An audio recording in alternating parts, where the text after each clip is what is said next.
ভোলাগঞ্জে চুরি যাওয়া সাদা পাথর উদ্ধার অভিযানে নেমেছে যৌথ বাহিনী। জেলা প্রশাসনের জরুরি বৈঠকে সিদ্ধান্তের পর ক্রাশার মিলগুলোতে থেকে পাথর উদ্ধার করে প্রতিস্থাপনের কাজ শুরু হয়েছে। এ নিয়ে আরও জানাতে ভোলাগঞ্জ থেকে যুক্ত হচ্ছেন গোলজার আহমেদ।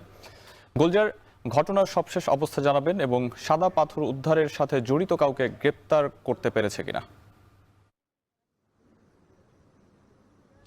আচ্ছা দেখুন, এটি নিয়ে বিগত কয়েকদিনে আসলে তুলপাড় পুরো সিলেট নয়, এমনকি পুরো বাংলাদেশে আছে, এমনকি দেশের বাহিরেও যারা পর্যটক আছেন অর্থাৎ ভ্রমণ পিপাসু মানুষ সবাই আসলে এর প্রতিবাদ করেছেন। এরই পরিপ্রেক্ষিতে আজকে সিলেট জেলা প্রশাসনের জরুরি যে সভা অনুষ্ঠিত হয় সন্ধ্যার দিকে, সেটি রাত 9টা শেষ হয়। তখনই তারা 5টি সিদ্ধান্ত নেন, যে সিদ্ধান্তগুলো হচ্ছে যে সাদা পাথর থেকে যে লুট হয়েছে পাথরগুলো সেগুলো উদ্ধার করে আবার প্রতিস্থাপন করা।